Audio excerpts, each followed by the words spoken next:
Баяғы заманда бір жесір кемпір болыпты. Кемпірдің жалғыз баласы болыпты. Мал дегенде 5-6 ешкісі болыпты. Бала күнде далада ешкілерін бағып жүреді екен. Бір күні бала ешкілерін жайып жүріп, далада бір топ киікті көреді. Топ киіктің ішінде алтын мүйізді бір шұбар киік жүреді. Бала бұл киіктерді күнде көреді. Біреуден біреу естіп, алтын мүйізді киіктің хабары сол айналадағы ханның құлағына да жетіпті. Хан бір күндері: кімде-кім сол алтын мүйізді киікті ұстап әкеліп берсе, адам айтқысыз сый беремін, деп жар салыпты. Бір күні бала шешесіне келіп: далада күнде бір топ киік көремін.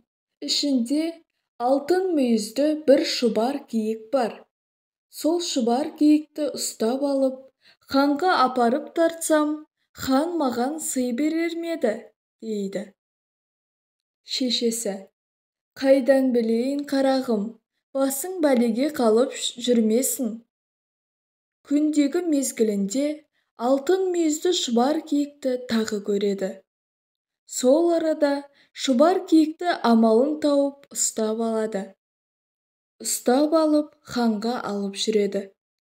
Ханның үйіне жете бергенде, ханның уәзірі көреді де, баланың жайын білген соң оған: ханға апармай-ақ қой, маған сыйлап кет, дейді. Бала: жоқ, сізге арнап әкеле жатқаным жоқ, ханға арнап әкеле жатырмын, деп уәзірге бермей, тура ханның өзіне алып келіп, ханға: сізге тартуым, дейді. Хан уәзірін шақырып алып: баланың бұл тартуына сый беруге бола ма, дейді. Уәзір: жоқ, тақсыр, бұған сый беруге болмайды. Мұның астына қоятын бір тұғыры болады.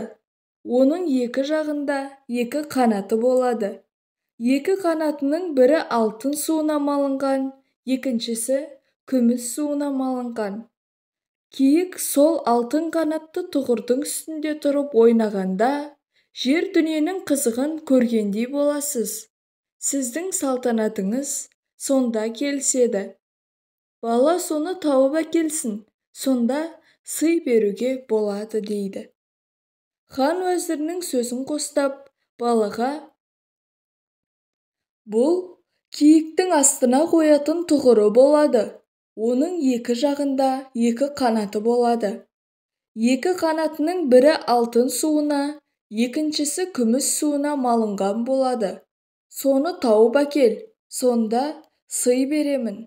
Тауып әкелмесең, басыңды аламын, деп бұйырады. Бала жылап шешесіне келеді. Шешесі: балам, бұған қайғырып жылама, өзім тауып әкелемін, деп жолға шығады. Бір жерлерге келгенде жайылып жүрген бір топ киікті көреді. Топ киіктің арғы жағында бір кемпір жердің жарығын жамап отыр екен. Кемпірге келіп жөнін айтады. Сонда жердің жарығын жамап отырған кемпір: пәлен жерде бір шебер бар.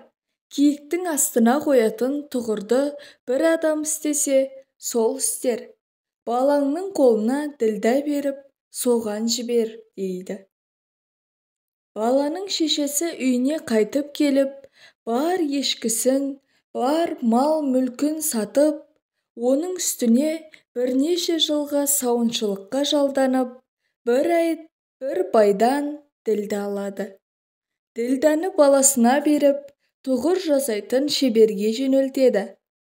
Бала жүріп отырып, небір күндер өткенде шеберге келеді. Бала шеберге келген бетте жөнін айтады. Сонда шебер: ділдә берсең, істеп берейін, дейді. Бала сұраған ділдәсін беріп, шеберге киік астына қоятын тұғыр істетіп алып, үйіне қайтады. Келе жатса, Жолында бір үлкен бәйтерек тұр. Бәйтеректің түбіне келсе, үлкен екі құдық бар екен. Бірінде алтын суы, екіншісінде күміс суы бар. Бала сол арада алып келе жатқан тұғырының бір қанатын алтын құдыққа, екінші қанатын күміс құдыққа малып алады да жүре береді. Жүріп отырып, бір күндерде үйіне келеді. Ертеңінде бала ханға тұғырды алып барады. Айтқандай, тұғырды баяғы алтын мүйізді шұбар киіктің астына қойғанда, киік ойнап ханның сән салтанатын асырады. Хан тағы да уәзірін шақыртып алып ақылдасып, мұнысына енді сый беруге бола ма дейді. Уәзірі: жоқ тақсыр, мұнысына да әлі сый беруге болмайды. Енді жер астында сондай бір сұлу алтын ағаш бар. Соны келіп, сіздің есігіңіздің алдына орнатсын. Сонда сән салтанатыңыз бұдан да артық болар еді. Бала соны тауып әкеліп орнатсын, сонда сый беруге болады дейді. Хан тағы да уәзірінің сөзін қостап, балаға: сен жер астында өскен алтын ағашты тауып әкеліп, есігімнің алдына орнат, сонда сый беремін дейді. Бала бір жөні болар деп, алтын ағашты іздеп жолға шығады. Бірнеше күн жол жүріп, бір жерге келсе, алдынан бір ақ сақалды шал кез болады.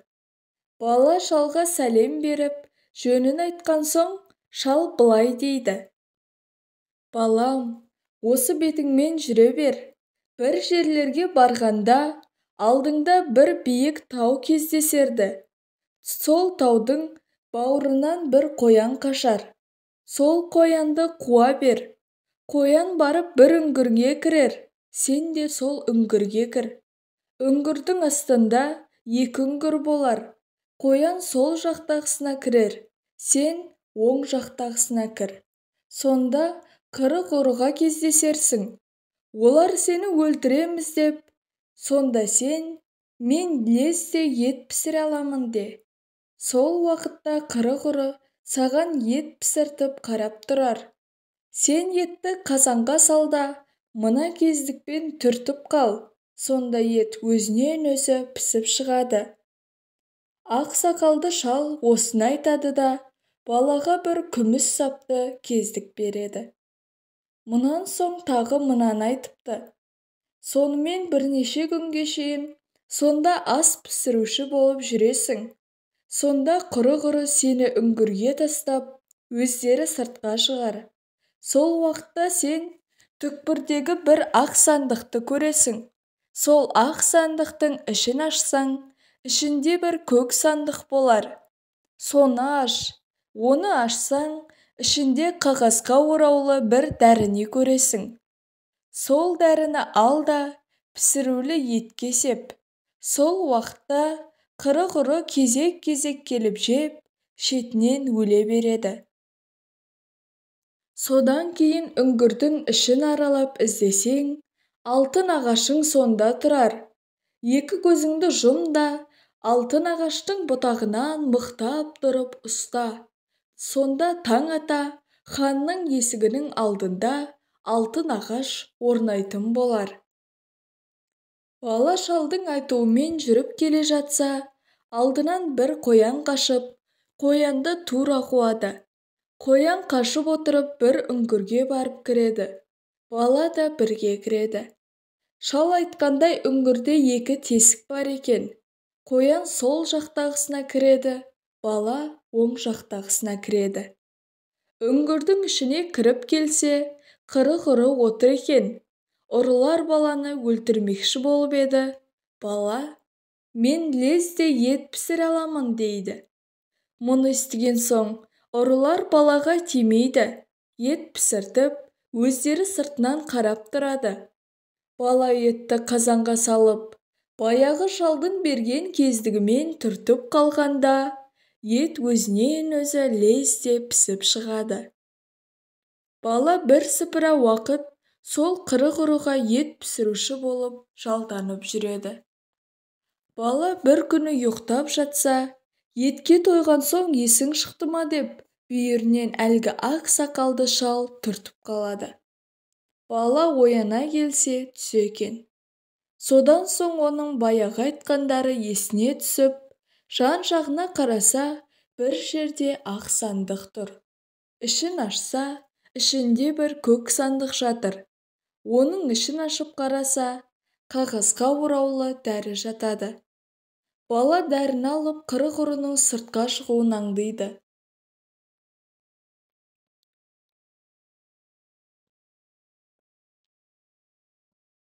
Бір мезгілде құры-құрының бәрі сыртқа шығып кетеді.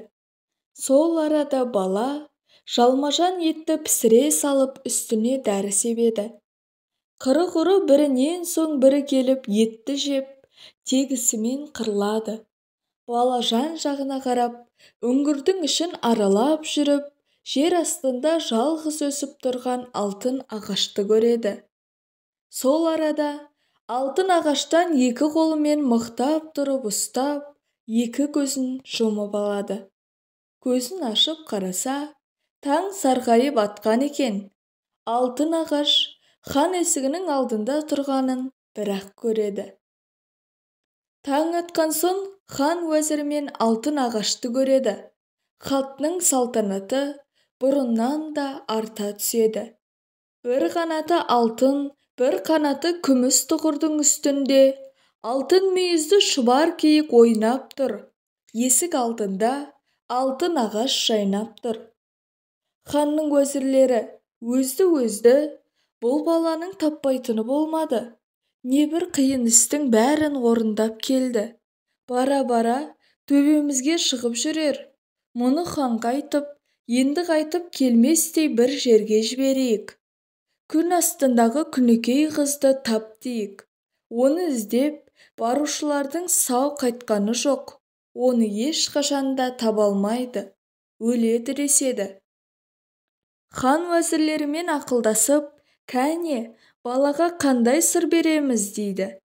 Сонда уәзірлері тұрып, тақсыр, әлі күнге бала көрген жоқсыз. Өзіңіз болсаңыз, қартайған шағыңызда күн астындағы күнекей қызды алсаңыз, балалы болар едіңіз. Бұл баланы енді соған жұмсаңыз. Оны тауып әкеліп берсе, бұл балаға не сыйлық берсеңіз де жарасады дейді. Хан уәзірлерінің сөзін айтқанына мәз болып, баланы күн астындағы күнекей қызды тауып әкелуге жұмсайды. Соны тауып әкеліп бермесең, басыңды аламын дейді. Бала күн астындағы күнекей қызды іздеп жөнеледі. Бірнеше күн жүріп келеді. Жөн сұрар, ешкім кездеспейді. Біраз күн өткенде бір тауды бір тауға соғып, бір тауды бір таудың жанына көтеріп қойып жүрген бір алыпқа кездеседі. Алыптан жөн сұрайды. Сонда алып, күн астындағы күнекей қызды іздеп бара жатқан балаға жолдас болғалы жүрмін. Сол келеді деген соң, соның жолын аршып жүрмін дейді. Бала, ендеше ол мен боламын дейді. Сонымен екеуі жолдас болып жүре береді. Жүріп келе жатып бір уақытта жерге құлағын төсеп, тың-тыңдап жатқан бір тыңшыға кездеседі. Жөн сұрап еді, ол да күн астындағы күнекей қызды іздеп бара жатқан балаға жолдас болғалы жүрмін. Қашан келер екен деп тың-тыңдап білгелі жатырмын дейді. Сонда бала, ендеше ол мен боламын дейді. Сонымен үшеуі жолдас болып жүре береді. Жүріп келе жатып бір уақытта екі көлдің суын екі ұртына ұрттап алып жүрген бір алыпқа кездеседі. Жөн сұрап еді, ол да күн астындағы күнекей қызды іздеп бара жатқан балаға жолдас болғалы жүрмін. Сол келеді деген соң, соның жолын тазалап жүрмін дейді. Бала, ендеше ол мен боламын. Сонымен төртеуі жолдас болып жүре береді. Жүріп келе жатып, бір уақытта бір аяғына қазандай қара тас байлап алып, ерсілі-қарсылы зымырап жүрген бір желаяққа кездеседі. Жөн сұрап еді, ол да күн астындағы күнекей қызды іздеп бара жатқан балаға жолдас болғалы жүрмін. Сол келеді деген соң, соның жолын тосып жүрмін дейді. Бала, ендеше ол мен боламын дейді. Сонымен бесеуі жолдас болып жүре береді.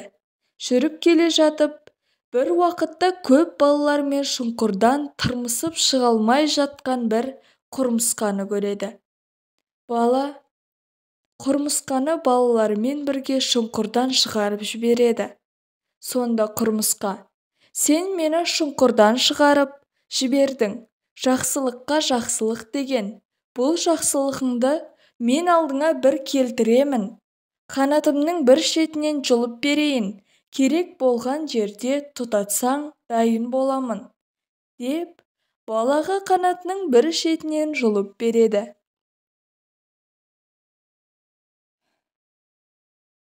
Сонымен құмырсқа балаға риза болып қала береді. Бұлар күн астындағы күнекей қызды іздеп кете береді. Күн астындағы күнекей қыз Қап тауының арғы жағында тұратын бір ханның қызы екен. Ол ханның үлкен бір көк төбет иті бар екен. Көк төбет күн астындағы күнекей қызға келе жатқан бөтен адам болса, дыбысын 3 күншілік жерден біліп, арсылдап алдынан шығып, кім болса да жайратып салады екен. Сондықтан барам деушілердің көбі көк төбеттен қорқып бара алмайды екен де, барғандары сау қайтпайды екен. Бұлар 3 күншілік жерге келгенде, арсылдаған даусынан аспан жерді жаңғырттырып, шаңды бұрқыратып, алдынан көк төбет шығады. Көк төбет таянып келе бергенде, баяғы таусоғар бір тауды ала салып жіберіп қалғанда, тау көк төбеттің төбесіне түсіп, жермен жексен қылады. Сөйтіп бұлар күн астындағы күнекей қыздың үйіне жетеді. Хан бұлардан жөн сұрайды. Бұлар осы жақтағы күнекей қызды іздеп келеміз. Іздеп келуші мына бала, біз жанына ерген жолдастарымыз дейді. Хан, жолдарыңда бір көк төбет ит кездесті ме деп сұрайды. Бұлар жолда бір күшік кездесіп, шәуілдеп маза бермеген соң, біздің мына бір кісіміз жерден бір түйір кесек алып жіберіп қалып еді, үні өшті дейді. Хан бұған таң тамаша қалады. Хан ертеңіне ел жұртын жиып, балуан күрестіреді. Күресте кім шықса, қызымды соған беремін дейді. Хан күреске өгіз балуан дейтін палуанын шығарады. Бұлар таусоғарды шығарады. Екеуі күресе кетеді. Өгіз палуан да мықты екен. Бірақ қанша мықты болғанымен, таусоғарға қайдан шақ келсін? Көп ұзамай алып соғады. Енді хан, қызымды жаяу бәйгеден озып келгенге беремін дейді. Хан жаяу бәйгеге бір қуаяқ кемпірді шығарады. Бұлар желаяқты шығарады. Кемпір бәйгеге шығарда қолында бірдеңені іле кетеді. Кейіннен білінді. Онысы мас қылатын ішімдік екен. Барған жерде залым кемпір әлгісін сусын деп ішімдік екен. Желаяққа беріп, мас қып ұйықтатып тастайды да, өзі зымырап кете береді. Сол уақытта бала тыңшыға, қайсы озып келеді екен, тыңдап байқашы дейді. Тыңшы құлағын жерге төсеп жата қалып тыңдаса, кемпірдің дыбысы білінеді. Желаяқтан дыбыс жоқ. Сол арада бала баяғы ақ сақалды шал берген кездікті нұсқап еді, ұйықтап жатқан желаяқ ұшып түре келеді. Тұра салып жан-жағына қараса, кемпір жоқ. Жалма-жан жөнеледі. Кемпір жарым жолдан асып барады екен. Желаяқ оны қуып жетеді. Қатарласа бергенде, кемпір, қарағым келдің бе, деп бетіне жалт қарағанда, желаяқ жерден бір уыс топырақты ала салып, кемпірдің бетіне шашып жіберіп, ағып зымырап отырып, желаяқ желдей есіп, қарақшыдан өте шығады. Хан бұл жолғы уәдесінен де танып, қызын бермейді. Қызын адам таппас жерге тығып қойып, қызымның қай жерде екенін тапсаңдар, беремін дейді. Бұлар бұған да көнеді. Тыңшы екі құлағын жерге кезек-кезек төсеп тыңдайды да, хан қызын 7 қабат жердің астындағы алтын сарайға тыққан екен. Қыз алтын сарайдың ең түкпіріндегі үйде кесте тігіп отыр екен дейді. Бұлар ханға келіп, қызыңды таптық, алтын сарайға тыққан екенсің, өтірік десең барып көрейік дейді. Хан өтірік дей алмайды, дұрыс таптыңдар дейді. Хан енді бір үлкен сұмдық ойлап, бұлардың көзін мүлде жоймақ болады. Сөйтеді де хан бұларға, келгендеріңе көп уақыт болды, содан бері ылғи үйде жатырсыңдар, шатырымның бәрін орындарыңдар. Енді қызымды беремін, үй жаңғыртып сендерді сыйлы қонақтарға сайлаған үйме кіргізіп күтемін деп, темір үйге кіргізіп, тас қылып бекітеді де, сыртынан сексеуіл үйіп өрт қояды. Қонақтар құрмет күтіп отырса, бір уақытта темір үй қып-қызыл болып балқып барады екен. Енді қайттық деп отырғанда, бала көл ұрттайтынға, ал досым, қимылда, ортыңда қалған құтқан су болса, бүркіп, мына қызарған темір үйдің қызуын бас дейді. Байқаса, екі ұртында кішігірім бір көлдің суындай су қалған екен. Бүркіп жіберіп еді, қызыл жалын демде басылып, темір үй лезде суына қалды. Сол кезде таусоғар есікті нұқып қалып еді, есік шалқасынан түсті.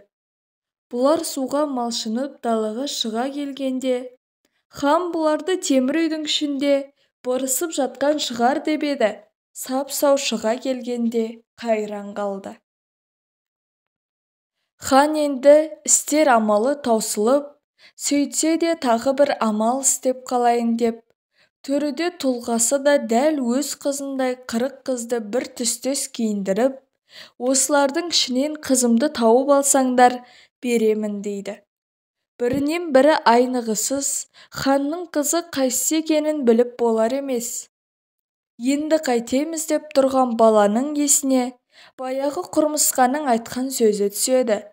Сол арада бала құрмысқаның қанатын тұтатып жібереді де, бір құрмысқа жорғалап отырып, бір қыздың алдына қарай барады да, оған балаға қарай келіп, онан қайта әлгісімен кейін қайтып, зым-зия жоқ болады. Мұны баладан өзге ешкім байқаған жоқ. Бала құрмысқа меңзеген қызды көрсетіп, ханға қызыңыз мынау екен дейді. Хан ақыры істер амалы болмай қызын береді. Күн астындағы күнікей қызды ертіп, олар жігіттің еліне қарай жүреді. Елден кеткелі көп жылдар өтіп, бала ер жетіп жігіт болды. Ер жеттің, жігіт болдың, еліңе бет алдың, енді біз де өз жөнімізді табайық деп, жанына ергендер қош айтысып, әрқайсысы өзінің ерген жеріне қала береді. Күн астындағы күнікей қыз бен жігіт елге қарай жүріп келеді. Бір күні бір жерлерге келгенде, күн астындағы күнікей қыз ханыңның еліне қанша жер қалды деп сұрайды. Жігіт болса, 2 күншілік жер қалды дейді. Олай болса, сен озып жүре бер. Ханға, күнікей қызды алып келе жатырмын, уәзірлерін ертіп, алдымнан шықсын деп айт, деді. Алдымнан шыққанда, алдымен хан жүрсің, оның соңынан 40 уәзірлері жүрсін. Ең соңынан өзің жүр дейді. Жігіт ханға келіп, жарлығыңыз орындалды, күн астындағы күнікей қызды алып келе жатырмын, уәзірлерін ертіп, алдымнан шықсын деп жіберді дейді. Күн астындағы күнікей қыз келе жатыр деген соң, хан масаттанып, уәзірлерін соңына ертіп жөнеледі. Ең соңында жігіт келеді. Сәлемдесер жерге таянып келгенде, қыз ханды қасқыр қылып, уәзірлерін түлкі қылып жібереді. Жалт беріп қаша жөнелген түлкілерді қасқыр қуып кете барады. Сөйтіп жігіт пен Күнекей ел жұртына жағып, барша мұратына жетіпті дейді.